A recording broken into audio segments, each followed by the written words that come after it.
განვიხილოთ უჯრედის მექანიკური თვისებები. მოგეხსენებათ, რომ ცოცხალ ორგანიზმთა ფუნქციონირება განუყრელად არის დაკავშირებული მექანიკურ პროცესებთან. მათი მიზანდასახული მოქმედება, გადაადგილება წარმოუდგენელია მართვის გარეშე. ამასთან მართვის საბოლოო შედეგია მექანიკური პროცესი. ეს იმას ნიშნავს, რომ ბიოლოგიური ობიექტის სხვადასხვა უბანზე მოდებულია გარკვეული ძალები და მომენტები. მექანიკური პროცესების გარეშე ვერ განხორციელდება ორგანიზმის გადაადგილება. მასში სხვადასხვა სისტემის, მაგალითად სისხლის მიმოქცევის, სუნთქვის, კუნთოვანი ქსოვილების, საყრდენ მამოძრავებელი აპარატის, გრძნობათა ორგანოების და სხვათა ფუნქციონირება. მექანიკური მოვლენები აუცილებელი თანხმლები პირობაა ორგანიზმის სტრუქტურული და ფუნქციური ერთეულის უჯრედის ცხოველ მოქმედებისათვის. ზემოთქმულიდან გამომდინარე ცხადია, რომ უჯრედებს უნდა ახასიათებდეს გარკვეული მექანიკური თვისებები, როგორიცაა სიბლანტე, ზედაპირული დაჭიმულობა, სიმკვრივე, დრეკადობა და სხვა. უჯრედთა მექანიკური მახასიათებლების შესწავლა საკმაოდ რთული და შრომატევადი პროცესია. უჯრედის ულტრასტრუქტურის ცოდნა ხელს უწყობს სხვადასხვა თეორიული მოდელის შექმნას, მაგრამ მაინც უჯრედთა მექანიკური თვისებების შესახებ ძირითადი მონაცემების მიღება შეიძლება მხოლოდ ექსპერიმენტის გზით. უჯრედთა მცირე ზომები დიდ სიძნელეს უქმნის ექსპერიმენტატორებს უჯრედის გეომეტრიული პარამეტრებისა და მოქმედი ძალების გაზომვაში. ამით აიხსნება ის ფაქტი, რომ ხშირ შემთხვევაში მიღებული შედეგები საკმაოდ არაზუსტია. უჯრედის მექანიკური თვისებების რაოდენობრივი მახასიათებლების განსაზღვრის მეთოდები საკმაოდ მრავალფეროვანია. მცენარეული და ცხოველური ციტოპლაზმის სიბლანტის გაზომვისათვის გამოყენებულია ნიმუშში ბირთვაკის ვარდნის მეთოდი, ცენტრიფუგირების მეთოდი, ბროუნის მოძრაობა და სხვა. ბირთვაკის ვარდნის მეთოდის გამოყენების შემთხვევაში სარგებლობენ სტოქსის ფორმულით. იგი ერთმანეთთან აკავშირებს ბირთვაკის ვარდნის სიჩქარეს, რადიუსსა და ნიმუშის სიბლანტეს. სადაც ρ1 ბირთვაკის სიმკვრივეა, r2 მისი რადიუსი, v ვარდნის სიჩქარე, ρ2 ნიმუშის სიმკვრივე. ეს მეთოდი გამოყენებულია მცირე სიბლანტის მქონე უჯრედებისათვის. დიდი სიბლანტის შემთხვევაში კი იყენებენ ცენტრიფუგირების მეთოდს. მუდმივი ცენტრიდანური ძალის მოქმედებისას ამ დროს ცდისეულად ზომავენ უჯრედის გადაადგილების სიჩქარეს. ბროუნის მოძრაობის მეთოდით სიბლანტის გაზომვის დროს ზოგჯერ სარგებლობენ ეინშტეინის ფორმულით, სადაც თეტა სიბლანტეა x კვადრატი საშუალო ნაწილაკის გადაადგილების კვადრატის საშუალო მნიშვნელობა და გადაადგილების დრო r ნაწილაკის რადიუსი n-a ავოგადროს რიცხვი r უნივერსალური მუდმივა და აბსოლუტური ტემპერატურა. სიბლანტის მნიშვნელობა დამოკიდებულია ბევრ ფაქტორზე, განსაკუთრებით ტემპერატურაზე, პროტოპლაზმის ფუნქციურ მდგომარეობაზე და სხვა.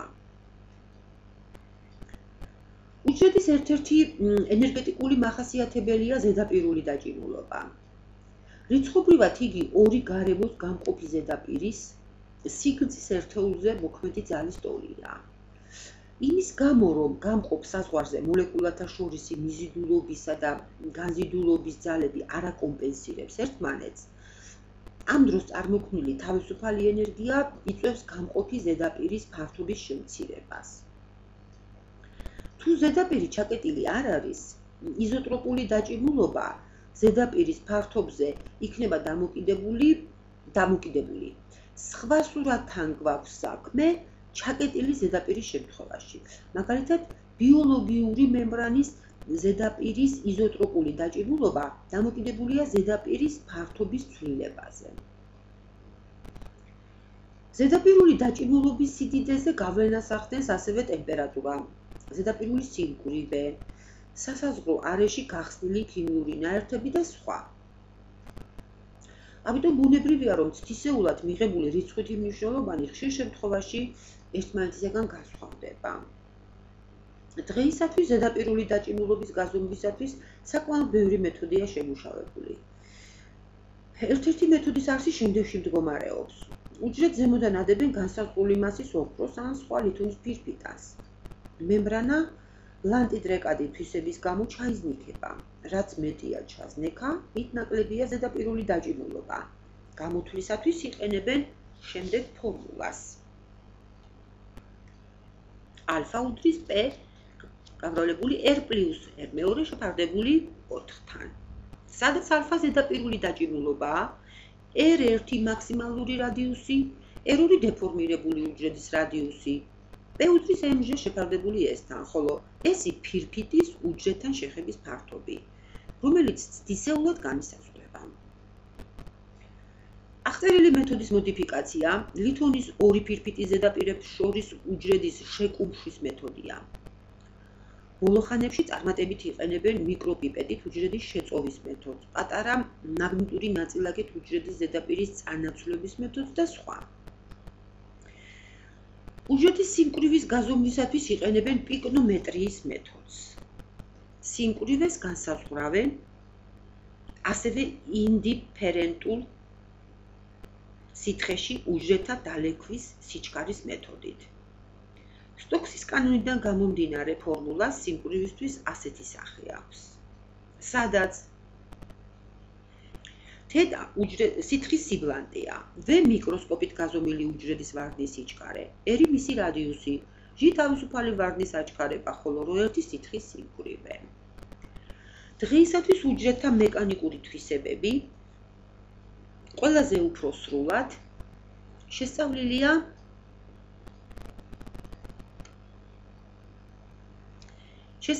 ერითროციტების მაგალითზე. მათი სიმკვრივის, სიბლანტის, ზედაპირული დაჭიმულობის მნიშვნელობები შემდეგი რიგისაა. მათთვის გაზომილია ასევე იუნგის მოდული. როგორც აღვნიშნეთ, მექანიკურ პარამეტრთა რიცხვითი მნიშვნელობანი დამოკიდებულია სხვადასხვა ფაქტორზე. ცხადია, სხვადასხვა ტიპის უჯრედისათვის მექანიკური მახასიათებლები სხვადასხვაა.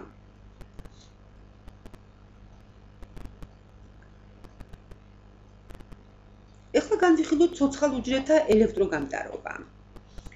როგორც ცნობილია, ცოცხალი უჯრედი არაერთგვაროვანი, ჰეტეროგენული სისტემაა. უჯრედის შემადგენელი სტრუქტურული ელემენტები ელექტროლიტურ ხსნარებში შეწონილია ბმული ან თავისუფალი სახით და ქმნის მეტად რთულ დინამიკურ ურთიერთკავშირს. ასეთი გაგებით უჯრედი დისპერსიული სისტემაა, რომელშიც მრავლადაა წარმოდგენილი ფაზათა გამყოფის საზღვრები.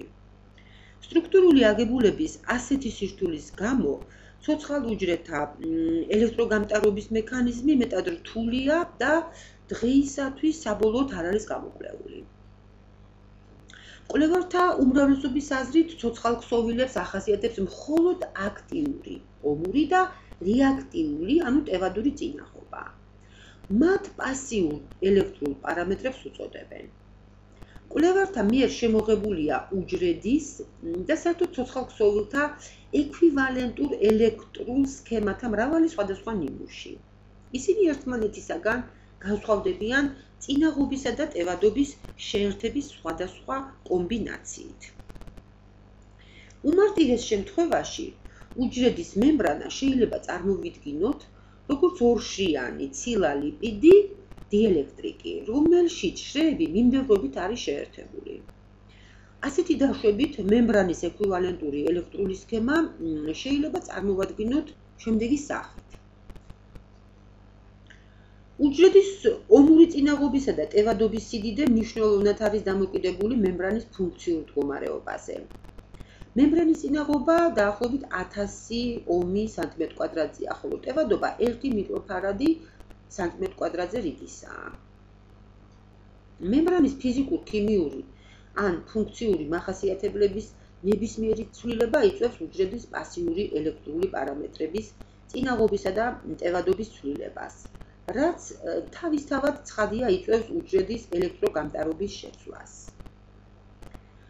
უჯრედის ელექტროგამტარობას ზომავენ მუდმივი ან ცვლადი დენის საშუალებით. ცხადია, მუდმივი დენისთვის კონდენსატორის ტიპის უბნები ძალიან დიდი წინაღობაა. ამიტომ ასეთ უბნებში დენი არ გაივლის. თუ ცვლადი დენის შემთხვევაში სიხშირე საკმაოდ მაღალია, მაშინ მისთვის პირიქით კონდენსატორი არ არის დიდი წინაღობა. ბიოლოგიური სისტემების ელექტროგამტარობას ძირითადად ზომავენ კონტაქტური მეთოდით. ასეთ შემთხვევაში ლითონის ელექტროდები გასაზომ ობიექტთან უშუალო კონტაქტშია. კონტაქტური მეთოდით გაზომვის დროს ძირითადად გამოყენებულია სამი ტიპის ელექტროდი. მშრალი, სველსაფარიანი ელექტროდი და სითხიანი ელექტროდები. ამ მეთოდის გამოყენებისას მუდმივი და დაბალი სიხშირის ცვლადი დენის შემთხვევაში გაზომვის სიზუსტეზე დიდ გავლენას ახდენს პოლარიზაციული ეფექტები, რომლებიც აღიძვრება ლითონსა და ობიექტს შორის შეხების საზღვარზე. გარდა ამისა, დიდი მნიშვნელობა აქვს ელექტროდების კონსტრუქციას, საკონტაქტო გარემოს, კონტაქტის ხარისხს და სხვა. ბოლო ხანებში წარმატებით იყენებენ ელექტროგამტარობის გაზომვის არაკონტაქტურ მეთოდს, რომელიც შემდეგში მდგომარეობს. მინის ცილინდრის გარე ზედაპირს ფარავენ ლითონის ერთმანეთისაგან განცალკევებული ორი თხელი შრით. ეს შრეები ელექტროდებია. გამოსაკვლევ ბიოლოგიურ სითხეს ათავსებენ ცილინდრის შიგნით. ამ მეთოდით გაზომვის დროს შეიძლება თავიდან აიცილონ არასასურველი ეფექტები ელექტროდის ობიექტთან შეხების უბანში. კონტაქტური მეთოდი გამოყენებულია მუდმივი და ცვლადი დენის შემთხვევაში, ხოლო არაკონტაქტური მაღალი სიხშირის ცვლადი დენის დროს.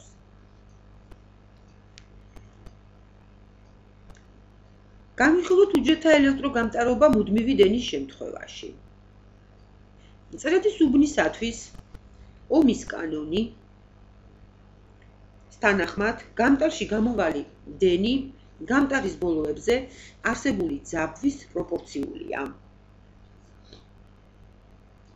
პროპორციულობის კოეფიციენტს ელექტროგამტარობას უწოდებენ. ჟესებუნებული სიდიდე გამტარის წინაღობაა. ომის კანონი პირველი გვარის გამტარებისათვის ასე ჩაიწერება, საიდანაც უდრის იგამრავლებული R-ზე.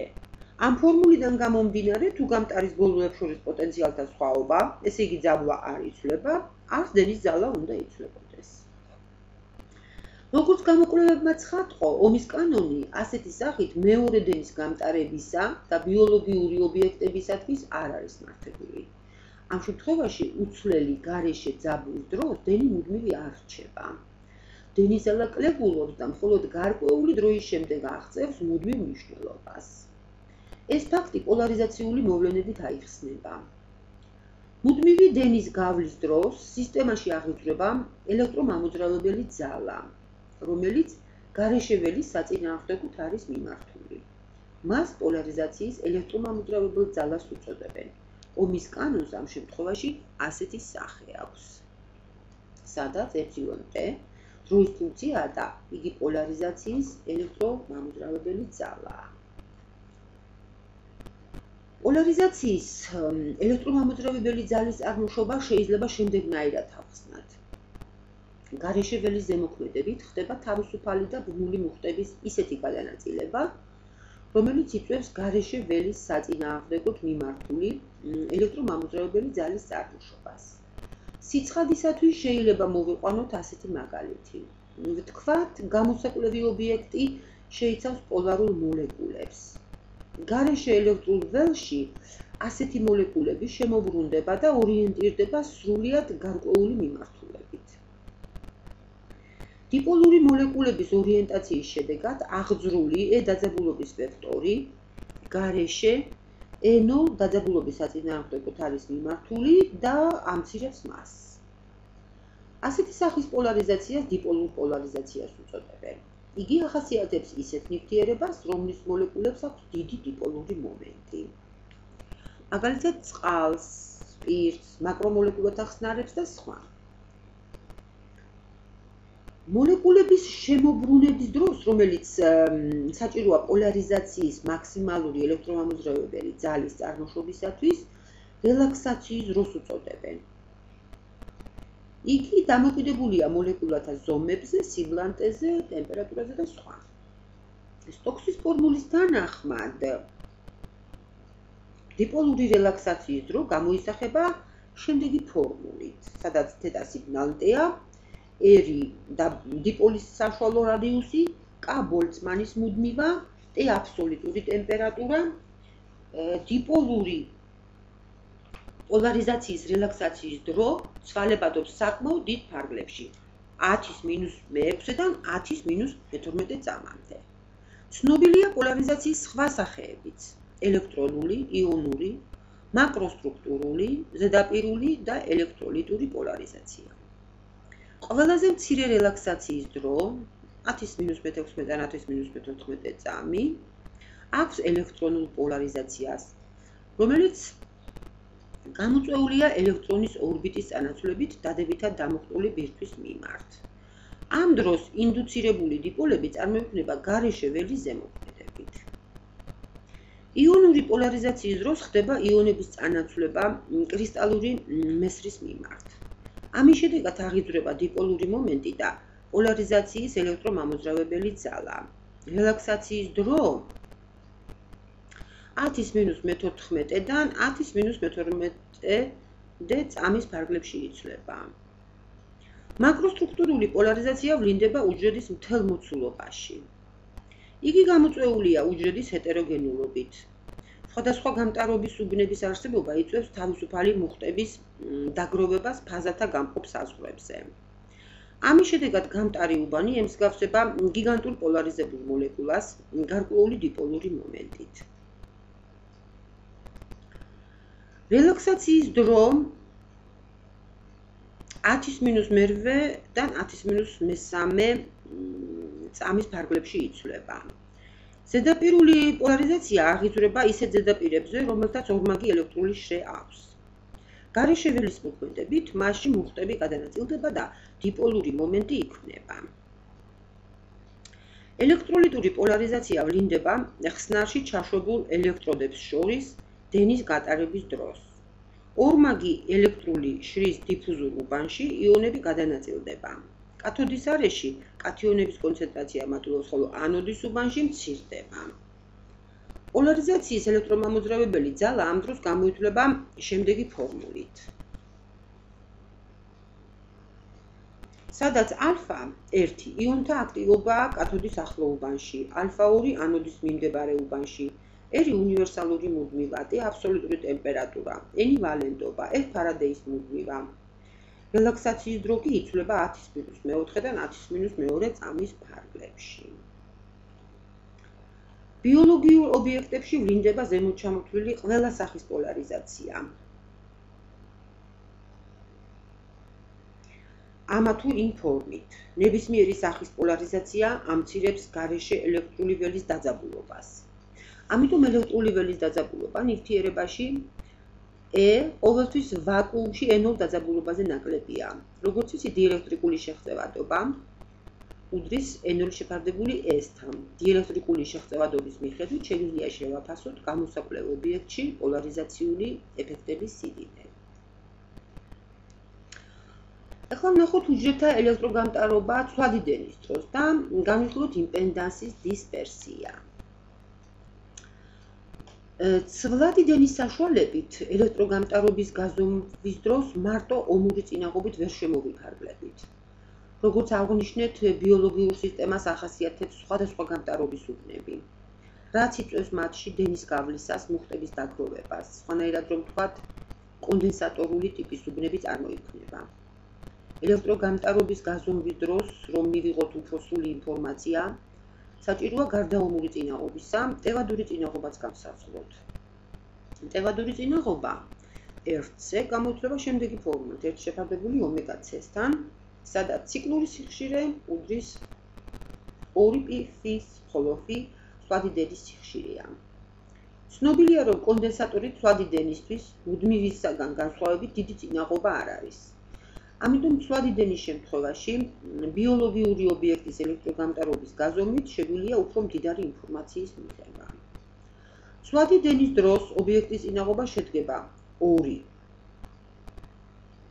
აქტიური ანუ ომური და რეაქტიული ანუ ტევადური წინაღობისაგან. ამ ჯამური წინაღობას იმპედანსს უწოდებენ. ბიოლოგიური სისტემა შეიძლება წარმოვიდგინოთ ომური და ტევადურ წინაღობათა შეერთების ისეთ კომბინაციად, რომელშიც არის როგორც პარალელურად, ასევე მიმდევრობით შეერთებული უბნები.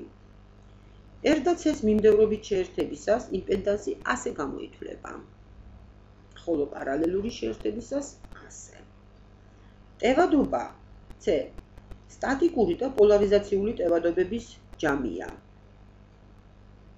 პოლარიზაციული ტევადობა აღიძვრება ცვლადი დენის გავლის დროს და იგი პოტენციალის ცვლილებასთან მუხტის ცვლილების ფარდობის ტოლია და C პოლარიზაციული უდრის დელტა Q შეფარდებული დელტა F-თან, სადაც დელტა Q გამოიწვება შემდეგნაირად, ხოლო დელტა F კი შემდეგნაირად. აქ I დენის მყისიური მნიშვნელობა, I0 საწყისი მნიშვნელობა, ხოლო IT საბოლოო მნიშვნელობა. მაშასადამე C პოლარიზაციული შეიძლება გამოთვალოთ შემდეგი ფორმულით. როგორც ზემოთ მოყვანილი იმპედანსის გამოსათვლელი ფორმულებიდან ჩანს, ცვლადი დენის სიხშირის გაზრდით იმპედანსი მცირდება, ესე იგი გამტარობა მატულობს.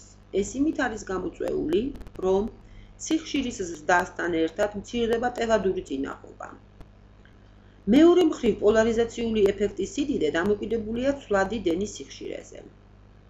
თუ ცვლადი დენის ნახევარპერიოდი რომელიმე სახის პოლარიზაციის რელაქსაციის დროზე პეტია, მაშინ პოლარიზაცია აღწევს მაქსიმალურ მნიშვნელობას და ნივთიერება დახასიათდება დიელექტრიკული შეღწევადობის გარკვეული ეფექტური მნიშვნელობით. თუ ცვლადი დენის ნახევარპერიოდი რელაქსაციის დროზე ნაკლები გახდება, პოლარიზაციის ელექტრომამოძრავებელი ძალა ვერ ასწრებს მაქსიმალური მნიშვნელობის მიღწევას, მაშასადამე სიხშირის ზრდისას პოლარიზაციული ეფექტები მცირდება, ხოლო გამტარობა მატულობს. სიხშირის რომელიღაც მნიშვნელობაზე მოცემული სახის პოლარიზაცია ფაქტიურად ისპობა. დიელექტრიკულ შეღწევადობას და გამტარობას განსაზღვრავს უკვე სხვა სახის, უფრო ნაკლები რელაქსაციის დროს მქონე პოლარიზაცია. ამ ორი მიზეზით არის განპირობებული იმპედანსის სიხშირეზე დამოკიდებულების ხასიათი, რაც იმპედანსის დისპერსიის სახელწოდებით არის ცნობილი. იმპედანსის სიხშირეზე დამოკიდებულების შესწავლის შედეგად აღმოჩენილია სამი სახის ალფა, ბეტა და გამა დისპერსიის უბნები. როგორც სურათიდან ჩანს, ალფა უბანი მოიცავს დიაპაზონს 10-ის მესამე ხარისხად ჰერცს სიხშირის ახლო უბანში. ფიქრობენ, რომ სიხშირის მატებასთან ერთად დიელექტრიკული შეღწევადობისა და ქსოვილის წინაღობის შემცირება მოცემულ დიაპაზონში გამოწვეული უნდა იყოს ზედაპირული პოლარიზაციის შემცირებით. ბეტა დისპერსიის უბანი მოიცავს სიხშირე და შედარებით უფრო ფართო ინტერვალს 10-ის მესამედან 10-ის მეშვიდემდე ჰერცი. სიხშირეთა ამ დიაპაზონში, როგორც ჩანს, მთავარ როლს ასრულებს მაკროსტრუქტურული პოლარიზაცია. როგორც ვიცით, ბიოლოგიურ სისტემებს, უჯრედებს ახასიათებს ჰეტეროგენული სტრუქტურა. მათში მრავლადაა ფაზათა გამყოფი უბნები, პოლარიზაცია ვლინდება უჯრედის მთელ მოცულობაში. სიხშირეთა მოცემულ ინტერვალში მაკროსტრუქტურული პოლარიზაციის ეფექტის შემცირება იწვევს დიელექტრიკული შეღწევადობისა და წინაღობის შემცირებას.